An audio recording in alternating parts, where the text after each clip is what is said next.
Abra sua Bíblia no livro de 2 Crônicas, capítulo 32. 2 Crônicas 32, versículo 1.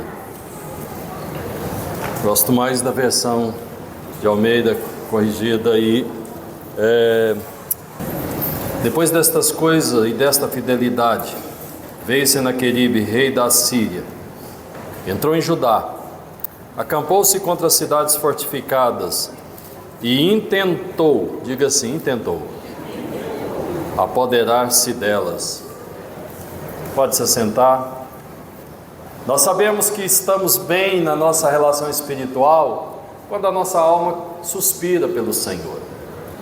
Quando nós paramos de ficar pensando assim, qual que será o próximo episódio lá do seriado da Netflix, não estou dizendo que você não assista, nem deva assistir, eu também assisto algumas vezes, mas sabe de uma coisa?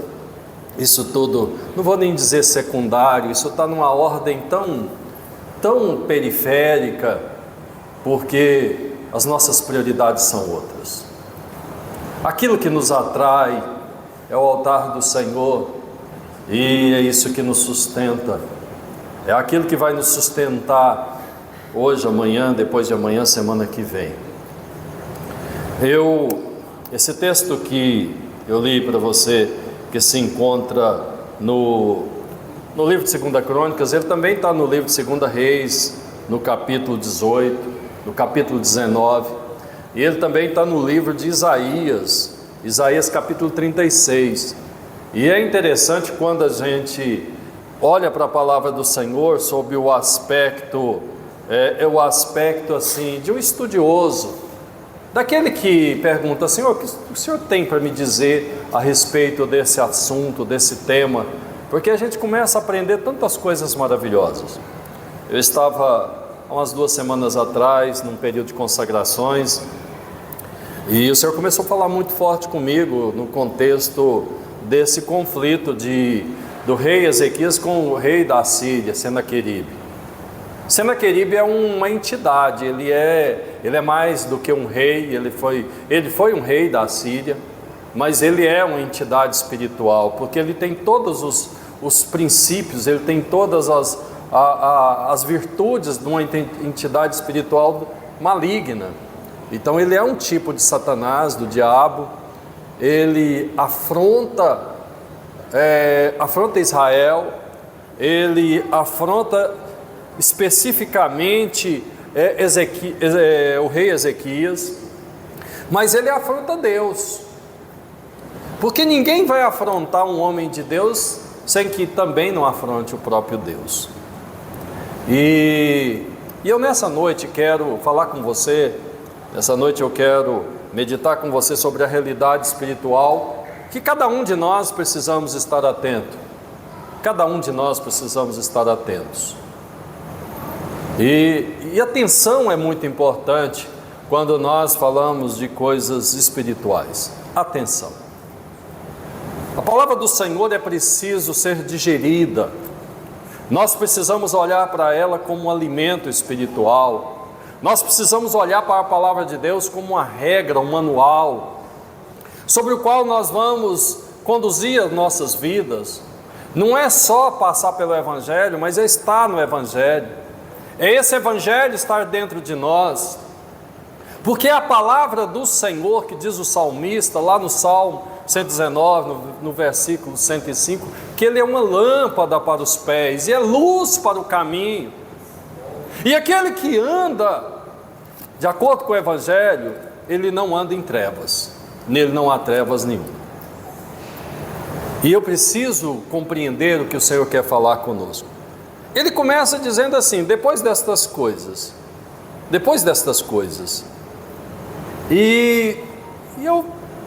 que coisas são estas?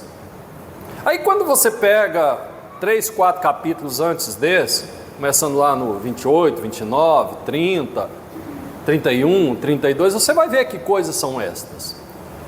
Só para você ter uma noção, contextualizar onde Ezequias se enquadra. Ezequias vem de uma longa linhagem de reis ímpios. Ele é do lado bom, né? da nação, ele é do reino de Judá, mas o reino de Judá, ele teve um desvio de rota nos dias de Josafá. Interessante que Josafá foi um dos últimos reis mais fiéis ao Senhor antes de Ezequias. E Josafá tinha um filho chamado Jeorão, e Josafá era contemporâneo do rei Acabe. E esse Jeorão se casou com a filha de Jezabel. E com esse casamento, o próprio Josafá teve muito risco de ser ele mesmo pagar consequências terríveis, por conta dessa aliança que ele fez com o ímpio. Ele quase morreu. Ele só não morreu porque Deus o acudiu. No último momento ele clamou ao Senhor, e Deus o livrou da morte sob a espada de Faraó do Egito. Mas o filho dele segue essa aliança com a filha de Jezabel, uma das mulheres mais terríveis. Ela não perde nadinha para a mãe dela, que é a Jezabel. O nome dessa mulher é Atália. Atália é tão perversa, talvez até mais perversa do que Jezabel. Para você ter noção, ela mata todos os descendentes dela. Quando o filho dela, chamado Acasias, morre, que era o rei, herdeiro do trono de Jeorão, ela manda matar toda a descendência real. Sabe o que é isso? Ela manda matar os outros filhos que ela tinha, ela manda matar os netos que ela tinha, manda matar todo mundo. Só um escapa, um tal de Jeoás, só esse, que era da descendência do rei também, da descendência do filho dela, neto dela, Jeoás. E ele escapa com 7 anos de idade, porque ele é escondido por um sacerdote. E vai suceder então uma série de reis ímpios, muitos reis ímpios em Judá. Isso era uma coisa que acontecia no reino do norte, mas não no reino do sul, no reino de Judá. Mas pelo menos 7 reis antecede Ezequias, e um dos piores dele foi Acaz, que foi pai de Ezequias. Então, muitas vezes nós olhamos para nossas vidas e falamos assim: bem, a culpa de eu não ser isso, de eu não ser aquilo, não ser bem sucedido, é a casa onde eu nasci, a minha herança, né? Eu não sou não nasci num berço abençoado, os meus pais eram isso, meus pais eram idólatras, os meus pais eram perversos. Acaz foi um dos reis mais perversos. A Bíblia diz que depois que as coisas ficou muito ruim, porque ele adorou e levantou altares a tudo que é Deus estranho, os deuses inclusive dos assírios, porque ele dizia: olha, os assírios estão indo bem, estão vencendo as suas batalhas, suas guerras, então eu vou adorar os deuses dos assírios, porque o Deus deles está dando vitória a eles. O homem ímpio, ele não entende as coisas. O homem que perde a oportunidade de ter vida com Deus, ele olha para o outro ímpio e diz assim: está tudo indo bem para ele, então acho que eu vou fazer igual a ele. E ele faz. E ele destrói a casa do Senhor, ele quebra, despedaça todos os utensílios da casa do Senhor, ele joga coisa imunda dentro do templo. Ele não destrói o templo, vamos assim dizer, mas ele faz uma devassa no templo. E quando Ezequias então assume o reino, ele tinha 25 anos. Era um homem jovem, como qualquer outro homem de 25 anos aqui, ele tinha essa estrutura. Mas, sabe de uma coisa? Ele podia olhar para todo aquele desafio que estava diante dele. O reinado de Acaz foi um reinado de muita perda para Judá. Durante esse reinado de Acaz, ele teve em guerra sempre. Muitas vezes Judá foi invadido, saqueado, muitas vezes foi dilapidado. Então tinha muita coisa para fazer. O desafio dele era extraordinariamente grande. Mas quando você lê lá no capítulo 29, por aí, ele vai dizer assim: tinha Ezequias, 29 exatamente, versículo 1, tinha Ezequias 25 anos de idade, quando começou a reinar, e reinou 29 anos em Jerusalém. Sua mãe se chamava Abia e era filha de Zacarias, e fez o que era reto perante o Senhor, segundo tudo quanto fizeram Davi seu pai. Interessante que todas as vezes que alguém desvia da conduta ímpia de um pai mais próximo, a referência é Davi. E a Bíblia diz que não só Davi, mas também o vidente, Natã e os profetas dos dias de Davi, né? Aqueles que aconselharam Davi foram também conselheiros espirituais para esse homem, para Ezequias. Agora pensa, quantas gerações Ezequias foi buscar uma referência? Dezenas de gerações, mais do que 10 gerações antes. Davi viveu mais do que 10 gerações antes de Ezequias. Mas Ezequias não foi olhar para os malfeitos do seu pai Acaz, mas ele vai se firmar no exemplo de Davi.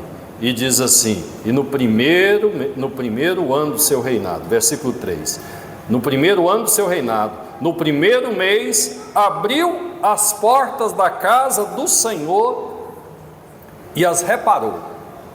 Então, ele não vai olhar, olha, vou reconstruir as cidades, vou reconstruir os muros da cidade, olha, eu vou fortalecer o meu reino, olha, eu vou fazer alianças, como muita gente fez. Muitos reis que não tiveram sucesso em Israel fizeram assim, era muito comum isso. Um rei que pega uma nação fragilizada, que pega um povo empobrecido, vai pensar na estrutura, na infraestrutura, no armamento, no arsenal de guerra, em colocar fortalezas na cidade. Judá tinha muitas cidades fortificadas, mas a Bíblia diz que não é isso que ele coloca como prioridade. Diz que a prioridade dele foi reparar as portas do templo do Senhor, mas isso é só o começo. E ele então repara as portas, que uma das coisas que eles adoravam fazer era destruir as portas do templo, porque ao destruir a porta do templo ele se tornava morada de animais, de bichos, de tudo que é espécie, que iam se refugiar lá dentro. O templo virava um lugar desolado, e ele restaura as portas. E aí você vai lendo o capítulo 29, eu aconselho você a ler, muito interessante, o capítulo 30, 31, e todos esses capítulos vão falar uma só coisa, é uma sucessão de atos espirituais que esse homem praticou. Ele restaurou o templo totalmente, limpou, tirou tudo para fora, jogou no Vale do Cedron, que era o lugar que normalmente jogava a cinza, os restos dos holocaustos, limpou tudo, purificou, chamou toda a nação, todo o povo de Judá para uma reconciliação com Deus, cortou os altares, destruiu os altares, retirou dos altos altares que o seu pai Acaz tinha construído, chamou os levitas, chamou os sacerdotes de volta para o templo, consagrou eles, ofereceu oferta, todos os tipos de oferta que a lei de Moisés estabelecia, a oferta de louvor, a oferta alçada, as ofertas de cereais, as ofertas pelo pecado. Interessante que a Bíblia é enfática em dizer que era oferta de bodes, as ofertas de carneiro, da gordura dos carneiros, eram ofertas de adoração, de louvor a Deus, mas as ofertas com os bodes, era oferta pela culpa, oferta pelo pecado. Então não haverá restauração, enquanto nós não reconhecermos o nosso pecado. E ele faz orações muito profundas na presença do Senhor, diante de toda a nação, dizendo: os nossos pais pecaram, os nossos pais se afastaram de Deus, os nossos pais divorciaram do Senhor, e por isso nós nos encontramos nessa situação. Então, a primeira coisa que nós precisamos estar atento é que o nosso inimigo, nós temos um inimigo. Tem alguém aqui que acha que não tem inimigo? Um inimigo espiritual, estou dizendo um inimigo espiritual, não estou falando de um inimigo carnal, de uma pessoa, um homem, mulher, porque eu também não tenho, graças a Deus. Se alguém for meu inimigo, eu não estou sabendo, eu não estou sabendo de nenhum, né? Pode ser que alguém aí se ache meu inimigo, mas eu quero dizer para você que todos nós temos um inimigo espiritual, todos nós temos um Senaqueribe que quer nos destruir, e mais cedo ou mais tarde ele vai vir, mais cedo ou mais tarde ele virá contra nós. E quando ele vir, o que ele vai encontrar? Que tipo de estrutura ele vai encontrar? Que tipo de pessoa? Qual é o preparo que ele vai encontrar em você? Olha aqui. Qual é o preparo que esse inimigo vai encontrar em você para enfrentá-lo? Interessante que nós temos duas áreas das nossas vidas muito claras, e Ezequias entendia isso perfeitamente como rei. Nós temos uma estrutura natural, muros que nós devemos construir. Nós temos uma estrutura humana, nós temos os recursos e meios humanos que nós precisamos nos aprovisionar dele. Mas também temos e devemos entender que temos uma estrutura espiritual. E qual é a mais importante? Talvez você que está olhando aqui para mim, e você que ainda é mais jovem, ou é jovem, esteja exatamente com essa perspectiva. O que eu tenho que fazer, tendo em vista que a minha vida está pela frente, que eu tenho que aprovisionar, que eu tenho que me preparar para que eu seja bem sucedido na minha vida. E você não está errado de pensar dessa forma. E eu não seria honesto com você se eu dissesse para você que eu não pensei assim, que eu não me estruturei do ponto de vista humano. Me estruturei sim, estudei bastante, procurei me profissionalizar, procurei desenvolver uma carreira, buscar uma carreira, e dentro dessa carreira procurei fazer com que aquela carreira fosse uma carreira bem sucedida. Mas sabe de uma coisa, queridos? Ezequias faz isso também. Mas a prioridade a primeira estrutura que Ezequias faz é reconstruir a estrutura espiritual. É muito mais fácil para mim e para você fazer isso na nossa própria vida, não é verdade? É muito mais fácil. A decisão é só sua. Se hoje você sair desse lugar, diante dessa palavra, e olhar para a sua vida e dizer: olha, eu acho que a minha estrutura espiritual não está boa, a decisão é só sua. Amanhã, hoje mesmo, você já começa esse processo. É uma decisão sua. Agora, Ezequias era rei de um povo, de uma nação, que estava acostumado com a idolatria, estava contaminado com a idolatria. Toda a nação de Judá já vinha numa sequência de muitos reis. O avô dele, o bisavô, o pai, o tataravô, todos eles eram homens ímpios. Cada um deles deixaram um traço de destruição e de miséria naquela nação. O melhorzinho deles foi um tataravô dele chamado Uzias, um rei bom. Uzias foi um rei bom, mas ele nem chegou a conhecer Uzias. Mas o coração de Uzias também não foi um coração perfeito na presença de Deus. Mas sabe de uma coisa? Ele não olhou para as dificuldades, ele não olhou para o que aquele povo estava acostumado a fazer. Ele entendeu o que ele precisava fazer. Ele compreendeu a sua responsabilidade. Ele entendeu o seu papel de rei de uma nação. Ele chamou esse povo, ele chamou os príncipes, ele chamou os sacerdotes e falou: vamos nos arrepender. E ele é talvez o único rei durante o período que sucede, que depois de Jeroboão, filho de Salomão, que ele convida a parte do norte, que já eram inimigos históricos de Judá, para celebrar o Senhor juntamente. Ninguém tinha feito isso antes dele. Olha como esse Ezequias, ele é um homem que tem uma perspectiva espiritual fora do comum. Ele manda mensageiros a todas as regiões de Israel, do norte de Israel, chamando eles: olha, vem, vamos adorar o Senhor em Jerusalém. O templo foi restaurado, o altar foi restaurado, o sacrifício foi retomado, a adoração, o culto ao nosso Deus foi retomado. Nós já temos os cordeiros, os novilhos, nós já temos os animais para oferecerem holocausto e sacrifício ao Senhor. A Bíblia diz que a maioria daquele povo riu dos seus emissários, zombou deles. O que é isso?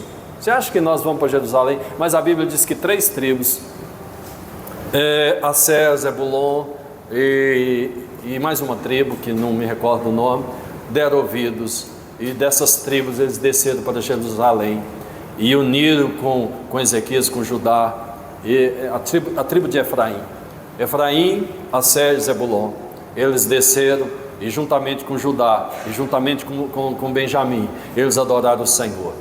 Mas sabe o que a adoração era? Não foi um dia, não foi nem 2 dias, foi um mês inteiro, porque eles celebraram a Páscoa, celebraram os pães asmos 7 dias, celebraram celebraram também a festa das colheitas, e aquele povo voltou para Deus de uma forma muito especial. E sabe quanto tempo ele investe nesse processo todo da reconstrução espiritual de Judá? Mais ou menos 14 anos. Ele reina 29 anos, desses 29 anos, ele passa praticamente 14 anos, e a Bíblia diz que no final desse período de restauração espiritual, Senaqueribe vem invadindo a terra e entra também em Judá, e começa então a invadir as cidades fortificadas de Judá. E a Bíblia diz que então nesse momento, olha só, nesse momento ele fortifica as muralhas de Jerusalém.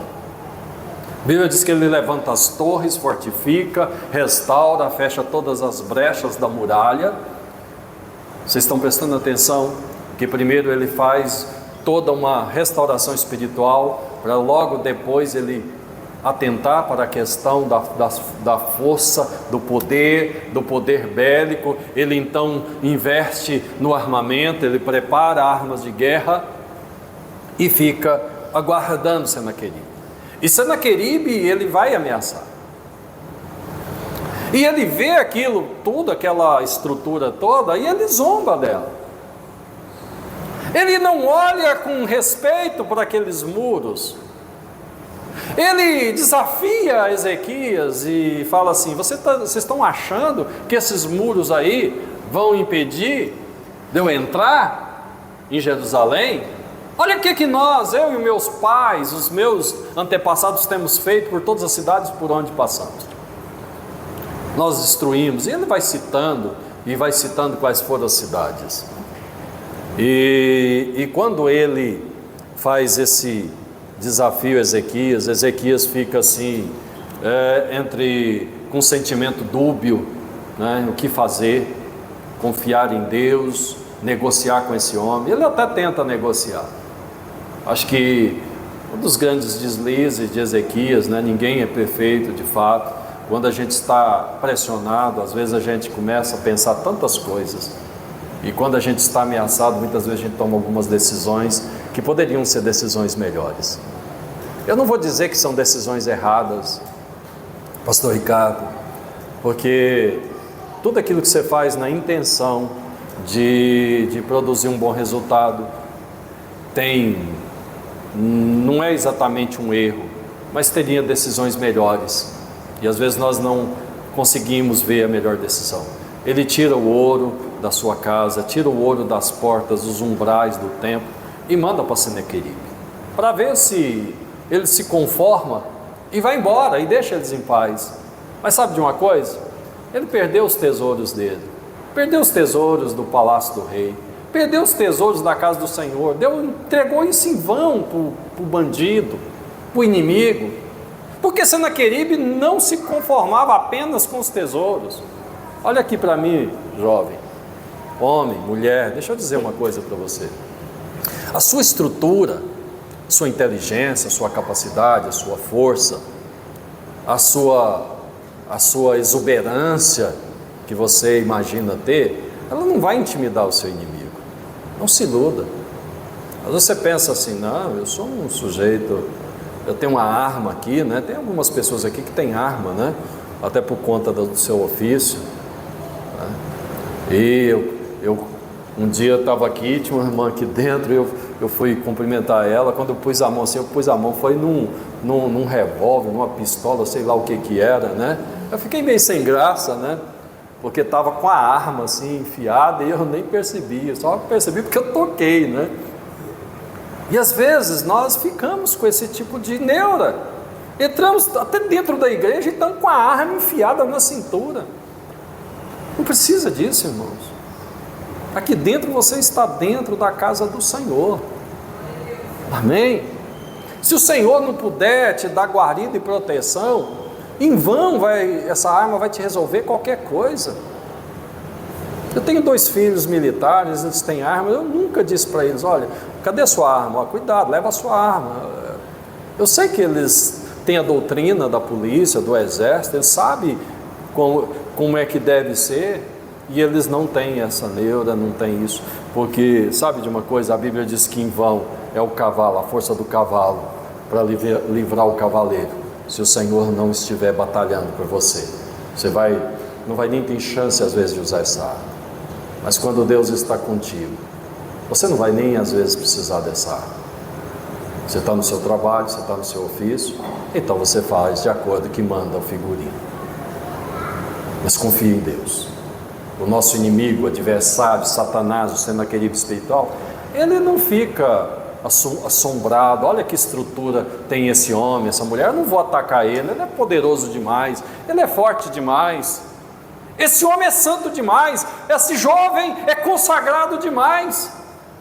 Meus irmãos, esse diabo que ousou tentar Jesus, depois de 40 dias de jejum e oração, sem nada comer e nada beber, quem sou eu, quem é você para intimidar ele e achar que nós não seremos tentados, achar que nós não seremos confrontados?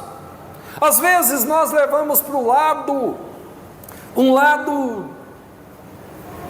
melancólico, quando nós somos confrontados e atacados e ficamos dizendo assim, deve ter alguma coisa errada na minha vida, eu devo estar em pecado, porque olha só, quantas tribulações, quantas lutas, olha só esse inimigo, esse adversário levantando a afronta, deve ter alguma coisa errada, e a gente começa a vasculhar, e eu não estou dizendo que isso é errado, a gente deve dar uma olhada na gente mesmo, antes de olhar para os lados e antes de olhar para fora, a gente precisa de olhar para dentro da gente, mas isso precisa ser muito rápido, sob pena da gente cometer os mesmos erros que Ezequias cometeu, né? Ele perdeu os tesouros dele, deu de mão beijada para esse Senaqueribe, entregou tudo, para que finalmente ele pudesse usar o verdadeiro poder que ele tinha, que não eram as muralhas dele, não eram as armas de guerra, os seus cavalos, e ele nem tinha cavalos. Aliás, Senaqueribe faz zomba dele e diz assim, olha, me dá 2.000 homens para montar nos cavalos que eu vou dar, e darei 2.000 cavalos para vocês. Está dizendo, vocês não têm uma cavalaria, vocês não têm um exército preparado para me enfrentar, porque se vocês tivessem, eu dou de graça 2.000 cavalos para vocês, se vocês tiverem cavaleiros para montar esses cavalos. Quer dizer, o exército de Ezequias era realmente um exército fraco. E você diz assim, está vendo? Alguém que deixa de cuidar do seu exército, deixa de cuidar do seu arsenal, olha aí, ó, vai ser ridicularizado pelo inimigo. Mas sabe de uma coisa, queridos? A Bíblia diz que ele construiu as muralhas, reforçou as muralhas e pôs todo o seu povo dentro das muralhas. Os homens de guerra ficaram em cima das muralhas.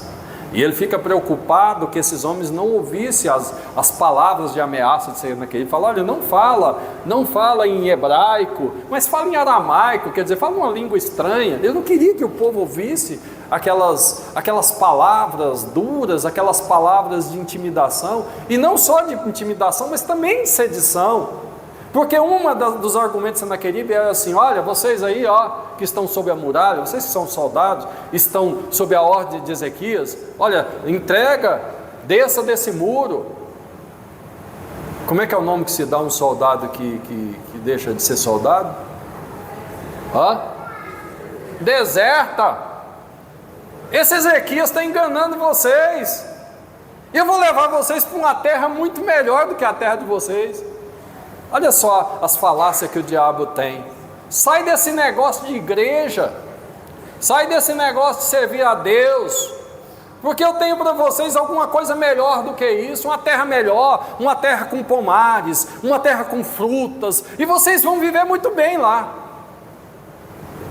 E ele continuou falando assim, mas nenhum homem daquele desceu, nenhum deles desertou. Sabe por quê? Porque aqueles homens estavam há muitos anos acostumados a ouvir a voz de comando de Ezequias, que era uma voz de comando espiritual, adorava a Deus. Eles já tinham sido curados do seu pecado, já tinham sido curados da sua idolatria, já era um povo que estava em comunhão com Deus, que confiava no próprio Deus.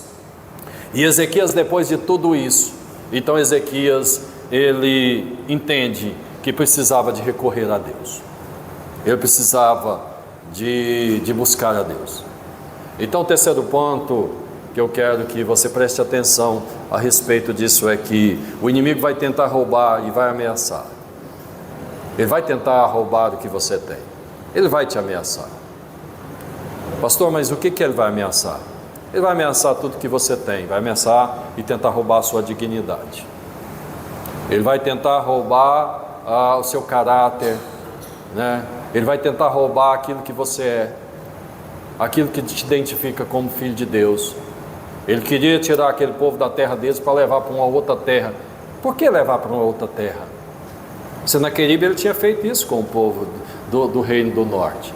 A Bíblia diz que ele pegou o povo de várias nações e colocou em todo o reino do norte, né? Em Samaria. Em Samaria ele trouxe aqueles idólatras e espalhou eles. Era como se ele estivesse espalhando a erva danina naquela nação. E ali ele implantou aquela idolatria terrível, e ele queria fazer a mesma coisa com Judá. É isso que o inimigo quer fazer. Ele quer entrar para dentro da sua casa, ele quer entrar para dentro da sua vida, ele quer entrar dentro do seu coração e retirar aquilo que é de Deus, aquilo que é santo, para colocar o próprio Espírito dele no lugar. Ele quer tirar o Espírito, roubar o Espírito de Deus na sua vida, para colocar na sua vida o Espírito da vaidade, o Espírito da luxúria, da prostituição, da idolatria. É isso que ele quer fazer. Mas quando ele chegar, não saia de perto do altar. E ele tentou em vão seduzir Ezequias para ir para a batalha, em campo aberto. Ele diz assim: vocês estão cercados, que bobagem é essa? Sai de dentro desses muros, vocês vão morrer de fome e de sede aí dentro. Sai para campo aberto. Mas Ezequias não era tolo, ele ficou dentro das muralhas de Jerusalém, e ficou lá, porque o altar estava ali perto. Para que eu vou entrar em combate com esse rei poderoso, cheio de armas? Para que eu vou entrar em litígio com esse homem que vem arrasando todos os lugares? Não tenho chance humanas para lutar, para contrapor. Sabe, queridos, às vezes nós vamos olhar para aquilo que nos ameaça e vamos nos ver desse jeito mesmo, pequeno.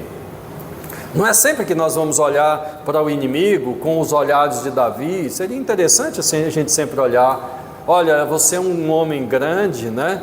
Mas Davi diz que nem ele fala que o gigante era gigante.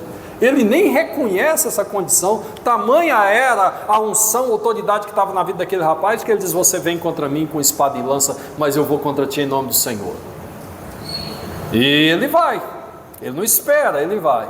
Mas não é sempre que a gente vai abrir o peito e dizer: vou enfrentar esse negócio, vou para o pau e nós vamos ver o que vai dar. Não, fica no altar do Senhor, fica no lugar da consagração, fica no lugar onde está a presença do Senhor, e apresenta as tuas demandas ao Senhor, aquele que te ouve no secreto, aquele que te ouve no momento das suas lágrimas, no momento da sua dor, e Ele vai te socorrer. Davi diz: na minha angústia clamei ao Senhor, e Ele ouviu o meu clamor. Ele tirou os meus pés do tremedal, do charco de lodo, e colocou os meus pés sobre uma rocha. Por isso um hino cantarei ao Senhor, o meu Deus. Em todos esses momentos de lutas, dificuldades, nós temos duas coisas para fazer e temos que escolher uma delas. Ou nós vamos nos encolher, ou nós vamos nos intimidar, fugir, ou nós vamos nos recorrer ao nosso Deus. Todas as vezes que formos ameaçados, nós precisamos fazer essa escolha. Tem mais uma terceira, eu vou partir para cima, igual Davi fez. Sabe, queridos, a gente não precisa partir para cima sempre. Nós podemos nos esconder no Senhor, é no Senhor que nós nos escondemos. É a Ele que nós apresentamos a fúria do inimigo. A Bíblia diz que ele pega uma carta de Senaqueribe, zombando e dizendo: olha, eu vou destruir vocês, eu vou matar vocês, e mandou levar essa carta até o profeta Isaías. Eu acho interessante esse homem. Isaías é um homem extraordinário. Ele não recebe o rei. A Bíblia diz que ele queria encontrar Isaías. Isaías não recebe o rei. Manda alguém dizer, diz para o rei Ezequias que esse homem afrontou, não foi ele, afrontou foi a mim. E porque ele afrontou o Senhor dos Exércitos, diz para ele, manda dizer para ele, a virgem de Sião zomba de você, você está zombando do Senhor, zombando de Judá, mas é a virgem de Sião que zomba de você, e pelo caminho que você veio, você voltará. E isso aconteceu. A Bíblia diz que começou a surgir um clamor aqui, outro ali, um rei se levanta ali, o outro se levanta ali, o rei da Etiópia, os reis das regiões em volta começam a se rebeliar contra Ezequias. Ele perde o seu exército, o exército dele morre, e sabe, o Senaqueribe, e sabe de uma coisa? Ezequias não perdeu nenhum homem. Ezequias não trocou nenhuma luta, nenhum soldado precisou de lutar contra o rei Senaqueribe. E a Bíblia diz que ele volta envergonhado para a sua terra, e lá ele morre, morto pelos seus próprios filhos. Amados, nós somos o povo de Deus. Você faz parte do povo do Senhor. Ele zela, Ele cuida de você. Então, voltando à questão, quando você pensar em que eu vou investir, invista seu tempo em buscar o Senhor. Invista o melhor da sua vida em estruturar-se espiritualmente. A Bíblia diz que foi no primeiro ano que ele começou a reinar, no primeiro mês ele restaurou as portas do templo do Senhor, e depois ele continuou fazendo isso durante vários anos. E depois de todas estas coisas, no versículo 1 do capítulo 32, diz assim: depois destas coisas e desta fidelidade, que o Senhor te dê oportunidade e tempo hábil para que você faça tudo isso, para que somente depois Ele venha contra a sua vida. Então o tempo que você tem é urgente. Nós não sabemos quando é que o nosso inimigo vai se levantar contra nós. Ezequias teve tempo de se dedicar à restauração espiritual de toda a sua nação, de todo o seu povo, antes de Senaqueribe tentar invadir Judá. Mas eu não sei se vai acontecer isso na minha vida, na sua vida. Por isso, se eu levantar hoje e começar hoje, eu já tenho que estar atento, porque eu não sei que dia virá. A palavra do Senhor, esse livro diz assim: vigiai e orai, porque o diabo, o vosso adversário, ele anda em derredor rugindo como um leão, e ele procura quem tragar. Nós precisamos vigiar, nós precisamos construir muros de proteção, nós precisamos restaurar a nossa vida espiritual, nós precisamos de ter uma vida em comunhão com Deus. Nós não podemos ser aqueles que buscam a Deus apenas quando nós avistamos o problema, avistamos as lutas, avistamos o inimigo, porque nesse momento pode ser tarde para nós nos preparar. Precisamos estar preparados em todo o tempo. Nós precisamos buscar o Senhor no dia em que as coisas estão tranquilas mesmo. É nesse momento que nós vamos fazer o melhor. Não é no momento da dificuldade, não é no momento da luta, não é no momento da provação, é que você vai procurar: olha, acho que agora eu vou jejuar, acho que agora eu tenho que orar, acho que agora eu tenho que me confessar os meus pecados, acho que agora eu tenho que largar esse namoro errado, essa relação sensual, esse namoro que entristece o Espírito de Deus, porque namoro é namoro. Relacionamento conjugal é para aqueles que já casaram, e às vezes, quantos se inflamam nisso, entristece o Espírito Santo na sua vida?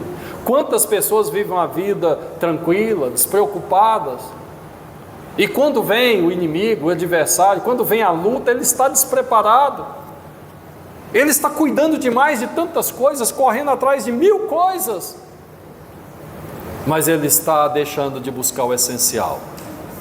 Por isso Jesus diz: busque o reino de Deus e a sua justiça, e busque em primeiro lugar, e as outras coisas serão acrescentadas. Você quer carreira? Você quer casamento? Você quer sucesso nos seus estudos? Busca em primeiro lugar o reino de Deus. Pastor, isso dá certo? Eu estou aqui nessa noite para dizer para você que dá certo, porque eu fiz isso. E eu tenho feito isso durante toda a minha vida, e posso dizer para você que nada tem me faltado na minha vida. Nada, nem na minha e nem na vida dos meus filhos. Deus vai cuidar de você, mas coloca a prioridade, primeiro as coisas espirituais. Primeiro as coisas espirituais. Busque em prioridade os átrios do Senhor. Muita gente hoje pode estar ausente daqui porque está se descansando mais para voltar ao trabalho na segunda, amanhã, ou se preparando para uma prova que vai acontecer amanhã, ou se preparando para uma entrevista que vai acontecer na terça. Mas deixa eu dizer uma coisa para você: quando a gente busca a presença do Senhor na casa dele e nos enche do Espírito do Senhor, então as coisas ficam muito mais fáceis. Não queira ir às lutas, aos desafios da sua vida sozinho. Não queira enfrentar o adversário que é maior do que você sem a presença do seu Deus. Eu quero te convidar a ficar de pé nessa noite. E quero convidar você que precisa de dedicar mais, você que precisa de uma aliança mais sólida com Deus. O pastor Ricardo estava falando hoje de uma palavra do pastor Jonas aqui, né? Ele estava falando sobre aliança, mas ele falou uma outra coisa que eu quero que você preste atenção. A resposta é mais importante do que o chamado. Muitos são chamados, mas a Bíblia diz que poucos são escolhidos. E por que poucos são escolhidos, sendo que muitos são chamados? E o pastor Jonas diz que a resposta é mais importante do que o chamado. Moça, rapaz, jovem, homem, mulher, qual é a resposta que você tem dado ao chamado de Deus? Ah, pastor, acho que Deus não tem me chamado. Tem sim, Deus tem te chamado. Deus tem te chamado para fazer exatamente isso que você está fazendo. É só isso? Foi para isso que Deus te chamou? Se não for, se honestamente, olhando para o que você está fazendo, você diz: eu acho que Deus me chamou para mais, mas eu estou fazendo menos. Então nessa noite você precisa ter um momento de reconciliação com o seu Deus, de reconstrução, de arrependimento, e dizer: Deus, eu tenho negligenciado o chamado do Senhor, porque eu tenho dado uma resposta pequena a um chamado grande. Se o chamado é maior do que a resposta que você tem dado, então você precisa nessa noite tomar uma posição e dar uma resposta maior. Se aquilo que você tem entregado no altar do Senhor, na sua vida de comunhão com o Senhor, é muito menor do que aquilo que Ele colocou nas suas mãos, então você está negligenciando o chamado de Deus. Deus tem chamado pessoas aqui neste lugar para ser luz nas trevas, mas a sua luz está tão tênue, ela está quase apagando.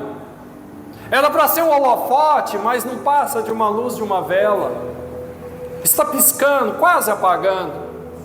Toma uma atitude hoje, enquanto é tempo, antes que ela apague de vez, e as trevas te cubram, e a escuridão então te envolva. Abre os teus olhos. Nós precisamos de mais de Deus. Eu disse para vocês que há 2 semanas atrás eu estava num período de consagração. Por que eu estava?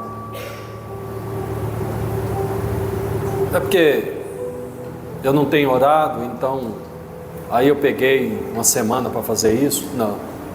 Há 2 anos e alguns meses eu oro todas as madrugadas. Não importa o que eu vou fazer na manhã seguinte ou o que eu tenha feito no dia anterior. Eu me levanto, e às vezes é difícil levantar, porque às vezes a noite anterior foi pesada, queria dormir até mais tarde, mas eu levanto. Sabe por quê? Porque eu entendo que eu estou me preparando espiritualmente. Mas naqueles 7 dias, é porque eu estava sendo alertado pelo Espírito Santo sobre lutas, tribulações, dificuldades. Então foi reforçar as muralhas, como Ezequias fez. Eu não quero que o diabo leve o meu ouro, meus tesouros, que ele invada a minha casa, que ele roube os meus talentos.